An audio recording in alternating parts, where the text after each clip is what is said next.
Hello guys, how's it going? My name is Dal. If you're a regular viewer of the channel, you know I have a passion for the underdog specs. These are the playstyles that are not often recommended by other players, but are also not often played.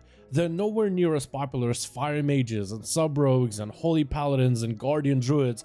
These are the outside of the meta, outside of the norm, outside of what is considered good by the general population that plays WoW. Because a lot of the guides tell you not to play the specs, not to pick them up, a lot of players miss out the potential fun they could have with them, as there's a lot of cool playstyles and unique gameplay that could be derived from these specs, and they could actually be secretly good, but not a lot of people play them to find it out for sure. And that's what I wanted to highlight today, 5 least popular underdog specs of patch 9.15 that you guys might actually enjoy, and tell you the truth about the gameplay and what's it like and how is the spec actually performing in different kinds of content. But first, most of you guys watch these videos are not subscribed, and when I ask you, a lot of you do, so let's keep it going. Subscribe if you watch these videos, hit the bell, especially if you enjoy update videos like these, but also potentially 9.2 updates which should be hitting PTR hopefully by next week.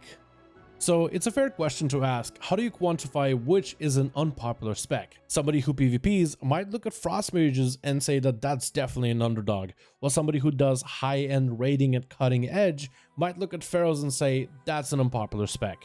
However, we do have some numbers. Radar.io as well as WoW Logs does record a lot of data. Some of the data indicates how many players are playing a certain spec. While these websites are never 100% accurate, at least it gives us a rough idea what is popular and what isn't. This data is somewhat mixed together with some of the general opinions the WoW community has about different specs. Things like Fire Mage, Arms Warriors, as well as Sub-Rogues are fairly popular compared to some of the specs we'll name in this video. Starting off with a Survival Hunter. When majority of hunters apply for pug groups and dungeons or raids, many players assume this is a range hunter. Not many are going to expect a melee hunter. Blizzard knew that we're going to create some friction, giving a spear to a Survival Hunter, which also removes one of the favorite playstyles of many players. But fast forward to 9.15, how are they doing so far? I think they're doing great. They got some AoE damage, and they're picking up a little bit of steam, particularly when it comes to pushing Mythic Plus keys. They're not the most popular melee, but they are starting to become more normalized, which is a really good trend going forward. The AoE damage playstyle is fantastic because it's not tied towards cooldowns, but rather towards your rotation, which can be very satisfying if you like to have more control in how much AoE damage you do. Compared to a Fire Mage who could do a ton of damage within combustion window and then kind of wanes off afterwards. Survival single target also did get improved recently. It's nothing to write home about, but it's not terrible either. The AoE damage more than makes up for it, especially if you know how to use your grenades. It's definitely a spec for anybody who loves big mobility and someone who wants to have some ranged abilities but melee abilities so you can tweak your gameplay, stay more at range and safety in PvP while really getting up close in raids and dungeons. And their 9.2 tier set. Unless this thing gets nerfed, this could be one of the strongest tier sets in the game, which makes me super excited about the future of survival hunters going forward. Next we have the Mystical Monk. And you guys, if you watch the channel on a regular, you know I'm a melee DPS player with a bit of range on the side, but for the most part Dalaran likes to do some damage. However, something awakened in me with Mystical Monks. This spec as a healer is a ton of fun to play. The only healer I really enjoyed was Disc Priest, where you could do damage while healing your allies. While monks actually get a legendary where their physical damage transfers into healing for friends, basically a Disc Priest just in melee. And if you want to pair it together with the Venthyr Covenant, the ability plus the Venthyr legendary creates such a flood of healing output that you can just focus on doing damage while these summoned Shadow Monks heal your party for you. If you want to have a utility belt full of tools, big defenses that you can overlap together, paralysis from a distance, a ring of peace to boop enemies out of the way, AoE stun, crazy good mobility, a teleport ability like the Warlocks, there's so many different things you can bring to a group, maybe not that much in terms of raid utility, but everything else is there. I do hope somebody takes a second look at their 9.2 tier set. That thing does seem a little bit antithetical towards their playstyle. A mobile healer forced to stand in a rune in order to get more healing just doesn't feel right.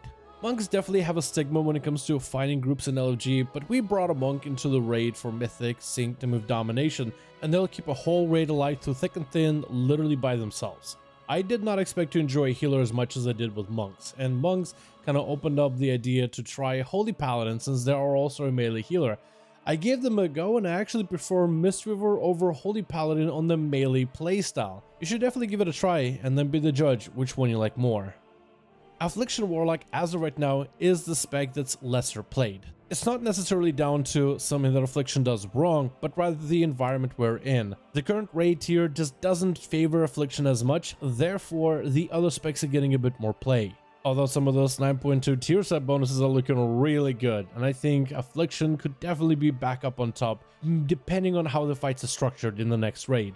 In 9.15, however, Affliction did carve out a niche in massive AoE damage. A dot-based class does burst AoE. It's kind of weird to think about it, but it works. It mimics a Legion playstyle for Warlocks with explosive Seed of Corruption playstyle, where you seed a bunch of adds with dots rotting them down and watch explosions galore go off. There are moments where you just spam and seed and it just feels like a one-button spec for a bit. It is a little silly, but it's silly in the good kind of way. What's cool about Affliction is it actually has two covenants that are playable. Of course, a Night Fae, every Warlock is a Night Fae.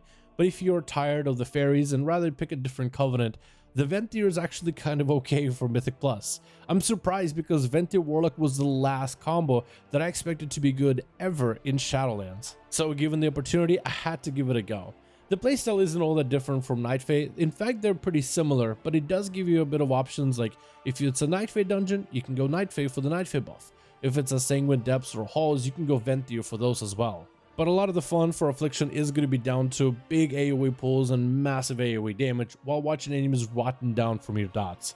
I'm hoping for a big Affliction comeback for 9.2. I'm really excited for what the tier sets are going to look like by the time we get them tested on PTR.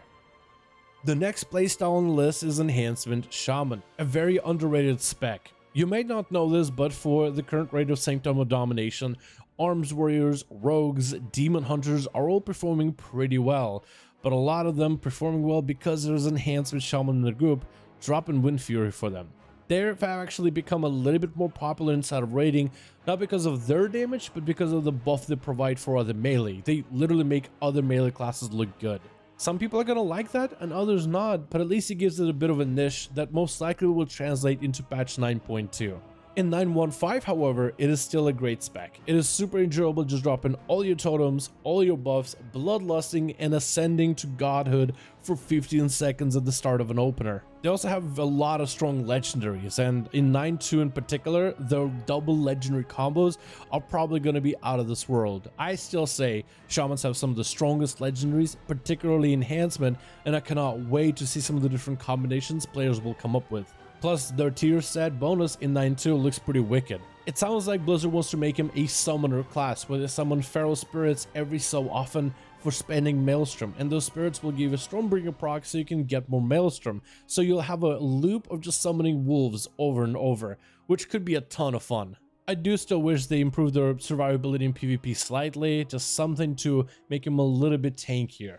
But to be fair, besides all that, it is a fantastic spec to play. I'm glad that it's getting a lot of the recognition inside of the raiding environment, where you might be able to combine some of the different classes together with enhancement in order to enhance their auto attack output, which gives the spec a spot in certain raid compositions. I'm very intrigued with their summoner playstyle that's being developed for 9.2, and unless the 2-piece and 4-piece set changes, summoning feral spirits could be a blast, especially if you combo them with certain legendaries. The next playstyle on this list is going to be the Feral Druid, notoriously one of the hardest specs in the game to play. It is not a fast-paced playstyle, instead it's actually slow but calculated.